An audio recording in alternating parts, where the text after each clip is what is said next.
ሁላችንም በህይወታችን ትልልቅ ነገሮችን ማሳካትና ህልማችንን መኖር እንፈልጋለን። ነገር ግን የመስሪያና የመንቀሳቀሻ ጊዜ ሲደርስ እንዘገያለን። እናም ነገ እሰራዋለሁ ወይም አደርገዋለሁ እንላለን።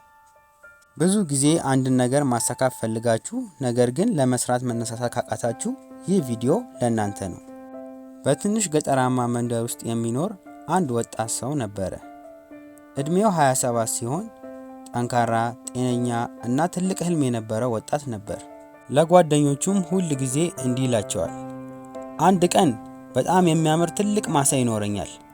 እናም ሰዎች ከኔ ምክር ይጠይቃሉ፣ በሁሉም ዘንድም የተከበርኩ ሆናለሁ።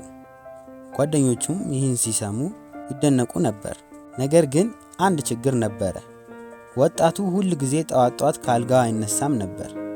ቀኑንም የሚያሳልፈው ከዛፍ ስር ተደግፎ ስለ ህልሙ በማሰብና በመመኘት ነበር። በዙሪያው ያሉም ገበሬዎች በፀሐይ ወደ እርሻቸው ሲሄዱ፣ ሲሰሩና ሲደክሙ እርሱ ግን ነገ እሰራዋለሁ፣ አሁን ግን በደንብ ላስብ ይል ነበር።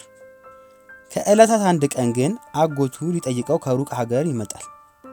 ሲመጣም ባየው ነገር ተደናግጦ ከመጣው ጊዜ ጀምሮ ስለ ትልቅ እና ስለሚያምር ማሳ ስታወራ ሰምቻለሁ። ነገር ግን መሬቱ እጅግ ለምና ምቹ ሆኖ ሳለ እርሻ ለምን ባዶ ሆነ ብለው ጠየቁት። እርሱም በኩራት ፈገግ ብሎ ነገ ጀምረዋለሁ፣ እርሻዬም በብዙ ትልልቅና ፍሬ በሚሰጡ ተክሎች የተሞላ ይሆናል አላቸው። እርሳቸውም ከመጡ ጊዜ ጀምሮ ምንም አይነት እርምጃ ለመውሰዱን ስላዩ እናም ሁል ጊዜ ነገ አደርገዋለሁ የሚለውን ቃል በተደጋጋሚ ስለሚጠቀም አንድ ትምህርት ሊያስተምሩት ወሰኑ። በውስጣቸውም የተለያየ ዘር የያዙ 2 ከረጢቶችን ይዘው መጥተው እነዚህ ዘሮች እንደ ሌላው ተራ ዘር አይደሉም። አንደኛው የምኞት ዘር ሲሆን አንዴ ከተከልከው ከተንከባከብከውና በየቀኑ ውሃ ካጠጣው ትልቅ ዛፍ ሆኖ ጥላ፣ ፍሬ እና ሀብት ይሰጣል። ሁለተኛው ዘር ደግሞ የስንፍና ዘር ሲሆን አንዴ ከተከልከው በየቀኑ ውሃ ማጠጣት የማይፈልግ ሲሆን በፍጥነትም ያድጋል። ነገር ግን እርሻህ ሙሉ በሙሉ በአረም ይሞላል እና ሙሉ እርሻህን ያበላሽብሃል። አሁን ሁለቱም ዘሮች በእጆች ናቸው። ከሁለቱ ዘሮች የፈለግከውን መርጠ መትከል ትችላለህ። የወደፊቱ የእርሻ ዕጣ ፈንታም በእጅ ነው አሉት። ወጣቱም ለመወሰን ጊዜ አልወሰደበትም ነበር። በእርግጥ የምኞቱን ዘር አለው፣ ስኬታማና ደስተኛ መሆንም እፈልጋለሁ ብሎ አላቸው። ነገር ግን ጠዋት ሲነሳ ሰውነቱን ተጫጫነው፣ ካልጋው መነሳትም አቃተው። እርሱም ነገ እዘራዋለሁ፣ መጨነቅ አያስፈልግም አለ። በዚህ መልኩ ቀናት አለፉ። አንድ ቀን ግን ሁለቱንም ተክሎች ጎን ለጎን ተክሎ አንድ ቀን ተመልሼ እንከባከባቸዋለሁ ብሎ ትቷቸው ሄደ። ነገር ግን ስለተከላቸው ዘሮች ሙሉ በሙሉ ረሳ። እናም በየቀኑ በመተኛት ስለ ስኬትና ስለ ህልሙ በማውራት እናም በመመኘት ያሳልፍ ነበር። ከብዙ ቆይታ በኋላ አንድ ቀን ወደ እርሻው ሲመለስ ባየው ነገር ተደናገጠ። እርሻውም ሙሉ በሙሉ በአረም ተሞልቶ ነበር። ነገር ግን የምኞት ተክሉ እጅግ ተዳክሞ ነበር።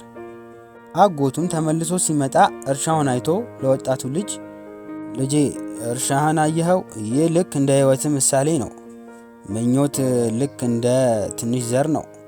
እናም በየዕለቱ እንክብካቤ፣ ጥረት እና እንቅስቃሴ ይፈልጋል። ካለ ስራም ይሞታል። ነገር ግን ስንፍና በራሱ የሚያድግ ነው።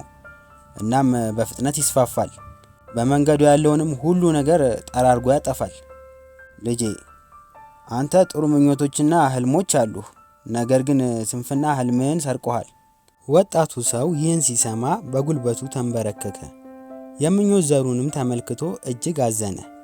ለመጀመሪያ ጊዜም በህይወቱ መመኘት ብቻ መድረስ የሚፈልግበት ቦታ ለመድረስ በቂ እንዳልሆነ፣ ነገር ግን ተግባር የግድ አስፈላጊ እንደሆነ ተማረ። በነጋታው ጠዋትም ተነስቶ አረሞቹን ሙሉ በሙሉ በእጆቹ ነቅሎ አወጣቸው። በሂደቱም ወገቡን አመመው፣ እጆቹን ቆሰሉ፣ እጅግም ደከመው። ነገር ግን አሁንም አላቆመም። የምኞት ተክሉን ውሃ ማጠጣት ጀመረ። በየዕለቱም እነዚህን ተግባራቶች ደጋግሞ ማድረግ ጀመረ። ቀስ በቀስም ችግኙ እየጠነከረና እያደገ መጣ። ከጥቂት ዓመታትም በኋላ ጥላ፣ ፍሬና ገንዘብ የሚያስገኝ ትልቅ ዛፍ ሆነ። እርሱም በመንደሩ ስንፍናን ያሸነፈ ትልቅ ሰው በመሆን ታዋቂ ሆነ። እኛም በውስጣችን 2 ዘሮች አሉ። አንደኛው የምኞት ዘር ሲሆን ሁለተኛው ደግሞ የስንፍና ዘር ነው። እናም የህልማችን ዘር የሚያድገው ጥረትን፣ ስነ ስርዓትንና ተግባርን በየቀኑ ስንመግበው ነው። የስንፍና ዘር ግን በራሱ የሚያድግና ህይወታችንን በቀላሉ ሊያበላሽ የሚችል ነው። ስለዚህ ህልማችሁን መኖር ከፈለጋችሁ ነገ አትበሉ፣ አሁን ጀምሩ። ስንፍናን አስወግዱ።